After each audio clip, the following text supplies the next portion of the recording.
అందరికీ నమస్కారం. రెండు రాష్ట్రాల్లో ఉన్నటువంటి తెలుగు ప్రజలకు, భారతదేశంలోనూ యావత్ ప్రపంచంలోనూ ఉన్నటువంటి తెలుగు మిగతా భాషలలోని అభిమానులకు, నా శ్రేయోభిలాషులకు, ఆత్మీయులకు, ప్రజాప్రతినిధులకు, రెండు రాష్ట్రాల ముఖ్యమంత్రులకు, మీడియా ప్రతినిధులకు నా హృదయపూర్వక నమస్కారాలు. గత 4 రోజులుగా ఏవేమి జరుగుతున్నదని అందరికీ తెలుసు. ముఖ్యమంత్రులు కూడా తెలుసుంటుంది.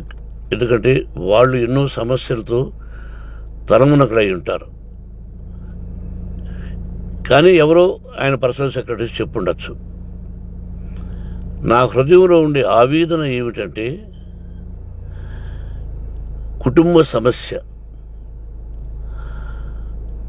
సమస్యల్లో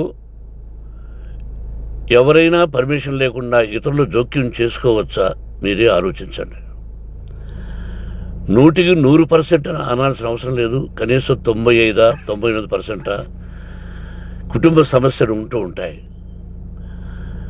అంటే మేమంతా నటులం కాబట్టి మా విషయాలు, పాపులర్గా ఉన్నటువంటి రాజకీయ నాయకుల విషయాలు, కొంతమంది ఉన్నవి లేనివి, లేనివి ఉన్నవి చెబుతూ ఉంటారు. చెప్పేవాడు కూడా ఆలోచించాలి, వాళ్ళ మనసులు, వాళ్ళ కుటుంబ సమస్యలు అని. ఇదంతా ప్రజలకు తెలుసు. కానీ ఎందుకులే మన పనులు మనం చేసుకుందాం అని అందరూ సైలెంట్గా ఉన్నారు. ఇప్పుడు ప్రజలు కూడా, కొంతమంది రాజకీయ నాయకులు కూడా ఆలోచించుకోవాల్సిన విషయం. విజువల్స్ చూడండి, టీవీల్లో వస్తున్నాయి, సోషల్ మీడియాలో వస్తుంది. రాత్రి 8 గంటలకు గేటు తోసుకుని నా బిడ్డ మనోజ్ కుమార్ వచ్చాడు. అది రైటా రాంగా పర్సనల్ విషయం, తర్వాత మాడుకోవచ్చు. పత్రికాధిపతులు, అది పత్రికా సోదరులు 4 రోజుల నుంచి నా ఇంటి ముందు మనుషులను పెట్టుకుని, వ్యాన్లు పెట్టుకుని అలా ఉండడం ఎంతవరకు న్యాయం? నేను అప్పటికీ బయట పోతున్నప్పుడు చెప్పాను, అందరికీ నమస్కారం అయ్యా, మీకు కుటుంబ సభ్యులు ఉన్నారు, దయచేసి నా సమస్యను నేనే పరిష్కరించుకుంటాను నా బిడ్డలతో, దీన్ని చిలవలు పరవలు చేయొద్దండి, దయచేసి నన్ను గౌరవించండి, నేను ప్రజలకు ఏం చేస్తున్నాను ఒక విద్య ద్వారా అనేది మీకు తెలుసు. నటుడిగా మీ అందరికీ తెలుసు. ఒక రాజ్యసభ సభ్యుడిగా మీకు తెలుసు. ఎంత క్లీన్ చిట్టుతో వచ్చానో రాజ్యసభ సభ్యుడిగా. నా హృదయంలో ఉండే ఆవేదన చెప్పనలవే కాదు, మీకే చెప్పాలి. ఈ రోజున ఈ మీడియా సోదరులు ఎంత కల్పితాలు, ఎంత నెగటివిటీ నన్ను గురించి చెప్తున్నారో మీ అందరికీ తెలుసు. దానికి నేను బాధపడడం లేదు. మీరు ముఖ్యంగా తెలుసుకోవాల్సింది, రాత్రుల్లో గేటు తోసుకుని, గేటు పగలగొట్టి పర్మిషన్ లేకుండా ఎవరైనా రావచ్చా? మీరే చెప్పండి. వచ్చిన వాళ్ళు అందరూ మీడియా సోదరులా, లేకపోతే ఇంకెవరైనా నా మీద పగ, రాగద్వేషాలతో ఏదో ఒక ఛానల్ చేతులు పెట్టుకుని అలా వచ్చి ఉంటారేమో సందేహం. కానీ వాళ్లను కొట్టాలని, తిట్టాలని మనసా వాచ దైవసాక్షిగా నేను అలా ఆలోచించేవాడిని కాదు. ఎందుకు? వాళ్ళు ఉద్యోగస్తులు, నేను కూడా ఉద్యోగస్తునే, అందరూ కూలివాళ్ళం. భగవంతుడు ఇస్తుంటాడు మనకు కూలి. ఎవరికి ఏమిటనేది ఆయన నిర్ణయిస్తాడు. ఇది మీ అందరికీ తెలుసు. వాళ్లకు నేను చెప్పినా వినకుండా ముందు నమస్కారం పెట్టాను. అయినా అతను నేను కొట్టామనే చెప్తున్నారు తప్ప, మైక్ తీసుకెళ్ళి నోట్లో పెట్టాము, నా కన్ను పోవలసింది. కన్ను పోయి ఉంటే అప్పుడు నేను కేసులు పెట్టాలి. అది నా కన్ను పోలేదు, కొంచెం తగిలింది కంటి కింద, నేనే ఎస్కేప్ అయ్యాను. లేకపోతే నా జీవితం గుడ్డిదయ్యేది. అతనికి తల కాదు చెంప మీద తగిలిందన్నారు. ఓకే, ఆ చీకట్లో ఎలా జరిగిందన్నది వాస్తవమే. మైకు లాక్కోవడం, వాడు నన్ను కేకలేయడం, ఆ దీనిలో ఘర్షణ జరిగింది. నేను కొట్టిన దెబ్బ అతనికి తగిలింది అన్నారు. దానికి హృదయపూర్వకంగా బాధపడుతున్నా. అతను నాకు తమ్ముడే. ఒక తల్లి బిడ్డలం కాకపోయినా I love them, I like them. అటువంటిది ఈ రోజుకి బాధపడుతున్నా నేను. అయ్యో, అతని భార్య ఎంత బాధపడుతుందో, అతని పిల్లలు ఎంత బాధపడుతున్నారో అని నేను ఆలోచిస్తున్నా.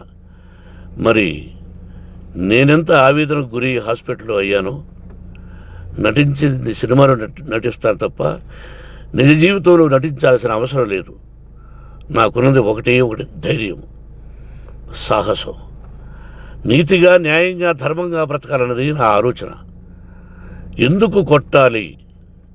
గేటు బయటుండి నేనేమైనా అసభ్యకరంగా వాళ్ళని కొట్టుంటే డెఫినెట్గా నా మీద 50 కేసులు కాదు 100 కేసులు పెట్టి నన్ను అరెస్ట్ చేయొచ్చు. లేకపోతే నేనే పోలీస్ స్టేషన్ పోయి, అయ్యా, ఆవేశంలో నా ఇంటి బయట ఉన్న వాళ్ళను కొట్టాను, నాది తప్పే అని పోలీస్ స్టేషన్కి ధైర్యంగా పెడతాను. కానీ ఇంటి లోపలికి వచ్చి నా ఏకాగ్రతను, నా మనశ్శాంతిని భగ్నం చేశాడు. ఆల్రెడీ నా బిడ్డ చేస్తున్నాడు. అయినా నీ కన్నబిడ్డ, ఎప్పటికీ నీ కన్నబిడ్డే. ఏదో ఒక రోజున న్యాయం జరుగుతుంది, మేము కూర్చొని మాట్లాడుకుంటాం. దీనికి మధ్యవర్తులు అక్కర్లే. కుటుంబ సమస్యలకు బయట వాళ్ళని పిలిపించి ఇలా చేయండి, మీరు ఇలా మాట్లాడండి అని చెప్పక్కర్లే. కట్టు బట్టలతో మద్రాసుకు వెళ్ళేవాడిని. ఆల్రెడీ మీకు చెప్పాను. పైసా లేకుండా కట్టుబట్టలతో, చెప్పులు సగం కింద అరిగిపోయి అలా వెళ్ళినవాడిని. మా తల్లిదండ్రులు అద్భుతమైన జన్మను ప్రసాదించారు. ఒక్క పైసా ఇవ్వాల. నా కష్టార్జితంతో నేను సంపాదించి ఈరోజు నేను కులమతాలకు అతీతంగా 25% ఫ్రీ ఎడ్యుకేషన్ ఇస్తూ, నా స్థాయిలో నాకు తగిన సహాయం చేసుకుంటూ, వరద బాధలు వచ్చినా, ఇంకోటి వచ్చినా, అన్నయ్య ముఖ్యమంత్రిగా ఉన్నప్పుడు కూడా ఎన్నో చేశాను. బట్ అవి మర్చిపోయి ఈరోజు కొట్టింది మాట్లాడుతున్నారు. ప్రజాప్రతినిధులారా, నా అభిమానులారా, తెలుగు ప్రజలారా, తమిళ, మలయాళం, కన్నడ అభిమానులారా, ఆలోచించండి. నేను చేసినది తప్పు, కొట్టినది తప్పు. ఏ సందర్భంలో కొట్టాల్సి వచ్చింది? మీ ఇంటికి దూరితే ఒప్పుకుంటారా? మీ ఏకాగ్రతను భగ్నం చేస్తే ఒప్పుకుంటారా? మీరే ఆలోచించండి. న్యాయాధిపతులు కానీ, ప్రజాప్రతినిధులు కానీ, అభిమానులు కానీ, వ్యాపారస్తులు కానీ, ఇదే మీడియా ప్రతినిధులు కూడా వాళ్ళ ఇళ్ళలోకి ఎవరైనా దూరి, ఏయ్ మన గురించి ఇలా రాశావు అని ఆ ఇళ్ళల్లోకి ఒక 10 మంది వెళితే వాళ్ళు దండం పెట్టి పంపిస్తారా? ఏం చేస్తారు చెప్పండి. మీకు టీవీలు ఉన్నాయి, మాకు టీవీలు లేవు. నేను కూడా రేపు టీవీ పెట్టచ్చు. అది కాదు గొప్ప. నా హృదయపూర్వకంగా చెప్తున్నా, అతని మనసును బాధ పెట్టినా, అతను గాయమైన దానికి చాలా చింతిస్తున్నాను. చింతించే లాభం ఏమిటండి అంటే, మరి ఏం చేయాలి?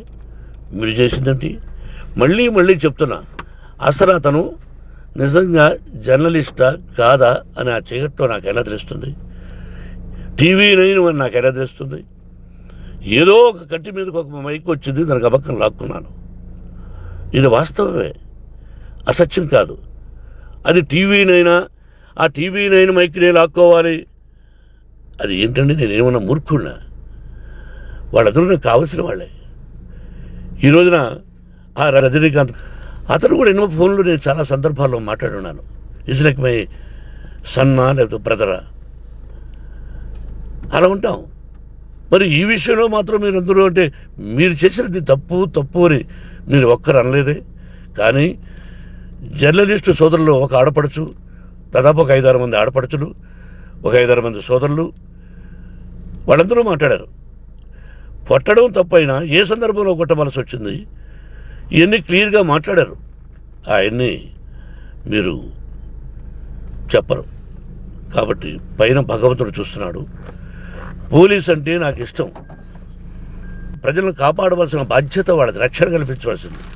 నా విద్యాలయానికి కూడా ఐపీఎస్లు ఐఏఎస్లు అయిన విద్యార్థులు ఉన్నారు. వాళ్ళకు న్యాయం ధర్మం నేర్పించి పంపించాను నా ఇన్స్టిట్యూషన్లో. But they are perfect. కొంతమంది ఐపీఎస్లు ఐఏఎస్లు డీసీపీలు ఇలా చాలామంది ఉన్నారు. బట్ ఎక్కడెక్కడో పనిచేస్తున్నారు. వాడు నా బిడ్డలు, మరి వాళ్ళు కూడా పోలీసు ఉద్యోగస్తులే కదా, న్యాయంగా ఉన్నారు కదా. కానీ ఇక్కడ మాత్రం ఏకపక్ష నిర్ణయం ఏమి చేస్తున్నారో మీరే ప్రజలారా చూడండి, ఆలోచించండి. నేను న్యాయమా అన్యాయమా, నేను చేసింది న్యాయమా అన్యాయమా మీరే ఆలోచించండి. నా ఇంటికి తలుపులు బద్దలు కొట్టి రావడం న్యాయమా? మీరే చెప్పండి. ఎల్లప్పుడూ మీ ఆశీస్సులు కోరుకునే మీ మోహన్ బాబు. నమస్కారం, నమస్కారం, నమస్కారం, నమస్కారం, నమస్కారం, నమస్కారం.